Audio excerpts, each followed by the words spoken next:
खुलुमबाय रायजोफोर, दिनै मोनाबिलिनि खौरांफोरा जाबाय।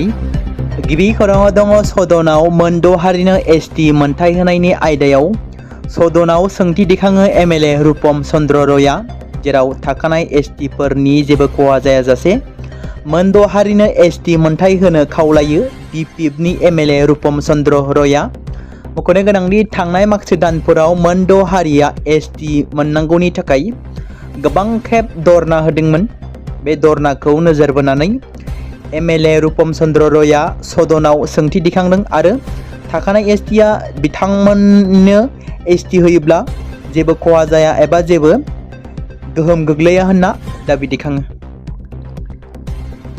बिटिसिआव सोमजिदों फिन आरोबाव मोनसे दुखुनांथाव जाथाय। गोबां समफोरावनो गुलि गावनाय जाथाय एबा बिटिसिआव माब्लाबा सुबुंफोरनि गुलि गावलायनाय एबा गुलि गावनानै जिउ गोमानाय जाथायखौ खोनानो मोनबाय थायो। बेबायदिनो मोनसे दुखुनांथाव जाथाया सोराङाव फैदों। रायमना माहारियारि हाग्रामायाव सासे बर' लाइमोन फुंखा बसुमतारी मुंनि बिथांखौ दंफां सिखावनि दायाव गावथारनाय जाथाय। रायमना नेशनेल पार्कनि सिङाव गुलि गावग्लुंनाय जाथाया सोराङाव फैदों, जेराव सासे सुबुंनि जिउ खहा। क'क्राझार जिल्लानि रायमना नेशनेल पार्कनि सिङाव गुलि गावग्लुंनायनि जाहोनाव सासे 29 बोसोर बैसोनि सुबुंनि जिउ खहा जानाय जाथाया सोराङाव फैदों। थैनाय सुबुंखौ सरलपारा मायनावगुरि गामिनि निमल बसुमतारीनि फिसाज्ला फुंखा बसुमतारी, जाय 29 बोसोर बैसोनिमोन, बिथाङा जिउ गोमायो। मिथिनो मोननाय बायदिब्ला 28 जुलाइनि बेलासि 3 रिंगासोनिफ्राय फुंखा बसुमतारीया गोमानानै दंमोन। न'खरनि सुलुंनिफ्राय मिथिनो मोननाय बायदिब्ला बिथाङा हाग्रायाव थांदोंमोन आरो बे समावनो अटियाबारि फरेस्ट आउटपस्टनि फरेस्ट गार्डफोरा बिथांखौ हमदों। नाथाय 29 जुलाइ खालि भारत भुटान हादोरारि सिमाजों लोगोसे कसुगाव हाग्राखोन्दोनि सिङाव रायमना हाग्रा ओनसोलनि सिङाव सरलपारा पिकनिक स्पटनि सोनाब फारसे थानाय हाग्रा ओनसोलनिफ्राय बिथांनि गोथै सहखौ बोखांनो मोनो। हाग्रा बिफाना दासिम जेबो मावख'आरि फोरमायथि फोसावाखै। बे बिथिंखौ लानानै दासान्दि समाजारि बिजोङाव गोबां सावरायजानायखौ नुनो मोन्दों। जाथायनि बागै मिथिनो मोननाय बायदिब्ला रायमना नेशनेल पार्कनि कसुगाव हाग्रा बिफाननि आटियाबारि सोनाब रेन्जनि सिङाव भारत भुटान सिमानि सेराव थानाय सरलपारानि गुदु हाग्रायाव बिफां दाननो फैनाय सासे सुबुङा हाग्रा रैखाथि मावफारियाफोरजों मोगा-मोगि जादोंमोन। दाङाबाजिनि समाव हाग्रा बिफाननि मावथिफोरा गुलि गावदोंमोन, जायनि जाहोनाव सासे सुबुंनि जिउ खहा जायो होनना सुलुंनिफ्राय मिथिनो मोन्दों। जिउ गोमानाय सुबुंखौ फुंखा बसुमतारी होनना सिनायथि मोननाय जादों।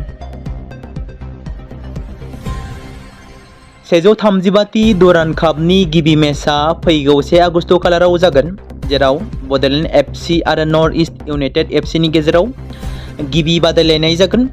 आसामनि गेलेमु बिफाननि मन्थ्रि बिस्वजित दैमारी आरो आसाम फुटबल गौथुमनि गाहाय नेहाथारि डक्टर सांग्रां ब्रह्मनि नुजाथिनायाव बड'लेण्ड एफसि हान्जानि जार्सिखौ बेखेवबाय।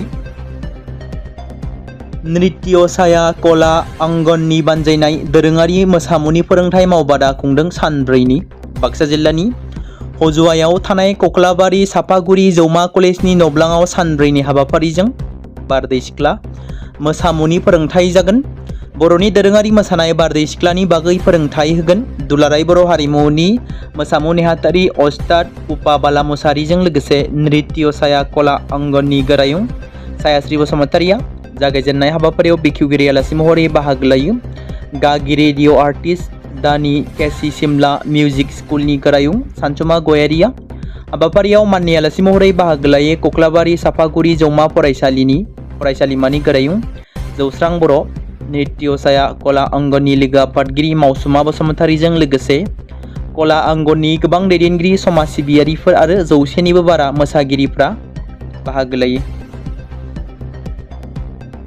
गुवाहाटी कटन मुलुगसोलोंसालिमायाव रिसार्च स्कलारनि मासिखौ आवग्रिनो हादों इउपिपिएलनि मिरु लाइमोन गांखंनि नेहाथारि स्निग्धा बसुमतारीया।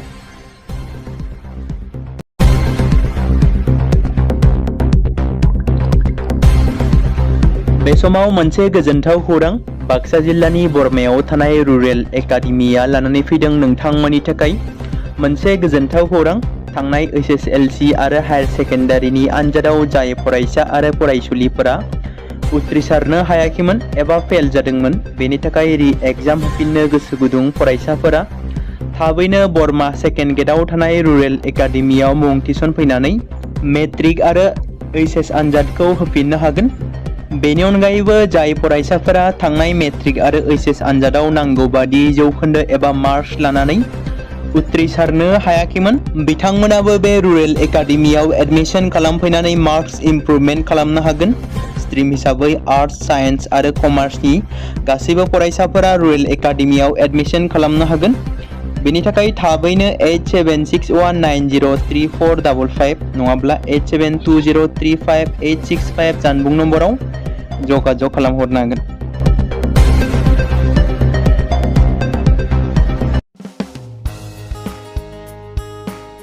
बे समाव मोनसे गोनां फोसावथाय बर' सावथुन नायनानै मोजां मोनग्रा गासै बर' रायजो राजाफोरनि गेजेराव लानानै फैदों मोनसे बर'नि OTT प्लेटफर्म गोनां, जाय प्लेटफर्मनि गेजेरजों नोंथांमोना बर'नि गोदान गोजाम सावथुनफोरखौ नुनो मोनगोन। थांनाय माखासे बोसोर सिगां बर'नि गेजेराव लानानै फैनाय निउबो एप बायदिनो फिन आरोबाव लानानै फैदों बर' रायजो राजाफोरनि थाखाय। बे बाथ्राखौ मख'नाया गोनांदि 2025 मायथाइनि जानुवारि दानाव ओंखारनाय आंगो स्ट्रिम मुंनि मोनसे OTT प्लेटफर्म गोनां निउबो एपनि गेजेरजों नोंथांमोना गोबांथार बर'नि सावथुनफोर जेरै ट्रेजेडि, रमान्टिक, एक्शन आरो कमेडिजों बुंफबनाय सावथुनफोरखौ नुनो मोनगोन। जेरै सनानि नखर, थांखि गैयै समाज, अनसुला आफा, हिर', बिमा बायदि बाजै, अर, थैसाम, वान्टेड, संदान आरो रं नाम्बार बायदि सावथुनफोरा मख'जाथाव। बेफोर सावथुनफोरखौ नायनो थाखाय नोंथांमोना गिबियावनो आंगो स्ट्रिम एपखौ गावनि मबाइलाव थानाय प्ले स्ट'रनिफ्राय डाउनल'ड खालामनानै लोगोसे इनस्टल खालामनानै गावनि मबाइल नाम्बारजों लगइन खालामनानै लाग्रोनांगोन।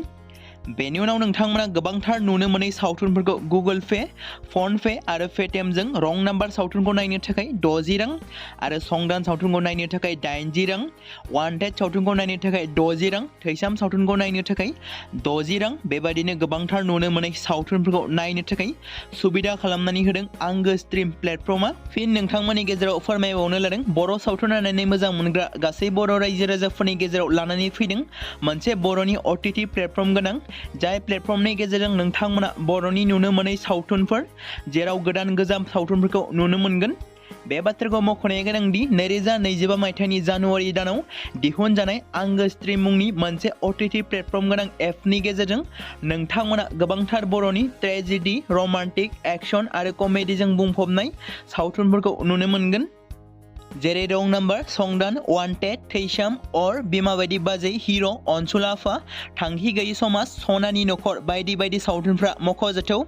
बेफोर सावथुनफोरखौ नायनो थाखाय नोंथांमोना गिबियावनो आंगो स्ट्रिम एपखौ गावनि मबाइलाव थाखानाय प्ले स्ट'रनिफ्राय इनस्टल खालामनानै गावनि मबाइल नाम्बारजों लगइन खालामखांनायनि उनाव नोंथांमोना गोबांथार नुनो मोनै सावथुनफोरखौ गुगोल पे, फन पे आरो पेटिएमजों रं नाम्बार सावथुनखौ नायनो थाखाय 60 रां, संदान सावथुनखौ नायनो थाखाय 80 रां, वान्टेड सावथुनखौ नायनो थाखाय 60 रां, थैसाम सावथुनखौ नायनो थाखाय 60 रां बेफोरबायदिनो अर सावथुनखौ नायनो थाखाय 60 रां पे खालामनांगोन।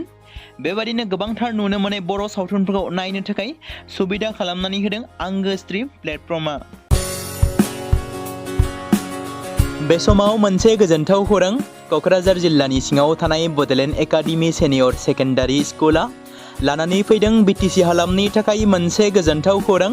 2026 आरो 2027 सोलोंथाइ बोसोरनि थाखाय क'क्राझार तिनिआलिनि हल्टुगाव आउटपस्टआव थानाय बड'लेण्ड एकाडेमि सिनियर सेकेन्डारि स्कुला फार्स्ट इयारनि थाखाय प्रि एडमिशन एबा जेबो बेसेन होनाङालासे मुं थिसननाय आरो फर्म गथायनाया दासान्दि सोलिगासिनो दङ आरो बेनि गेजेराव देग्लायनि मेट्रिक आनजादाव 100आव 75 जौखोन्दोनि गोजौआव जौखोन्दो लानानै उथ्रिसार जानो हानाय साबा फरायसा एबा बिजाथिफोरनि थाखाय आबुङै जेबो बेसेन होनाङालासे मुं थिसननो आरो फरायनो थाखाय खाबु होनाय जादों आरो बेनि अनगायैबो बोसोरै फरायसा आरो फरायसुलिफोरखौ लानानै EBS ट्रिप एबा सोलोंथायारि दावबायनायखौ लानाय जायो। मख'जाथावदि बे बड'लेण्ड एकाडेमि सिनियर सेकेन्डारि स्कुलाव आर्ट्स स्ट्रिमनि थाखाय आयदा हिसाबै इंलिश, ML बड', political science, education, history, economics, advance बड' गासैबो आयदाखौ मोननो हागोन आरो बे सेकेन्डारि स्कुलाव इंराजि आरो बर' बिजोङा थागोन। मोजां सोलोंथाइ लानायनि अनगायैबो बड'लेण्ड एकाडेमि सिनियर सेकेन्डारि स्कुलाव उफ्रा सोलोंथाइ हिसाबै एनभायरनमेन्ट फिल्ड स्टाडि बायदिखौ लानानै सोलोंथाइ लानो हागोन। बेनि अनगायैबो बे फरायसालियाव हौवासा आरो हिन्जावसाफोरनि थाखाय आलादा आलादायै हस्टेलनि खाबुफोर होनाय जादों। बेनि थाखाय नोंथांमोना आबुङै मिथिबावनो थाखाय एबा थोंजोङै फोनांजाब खालामहर 9101488399 जानबुं नम्बराव।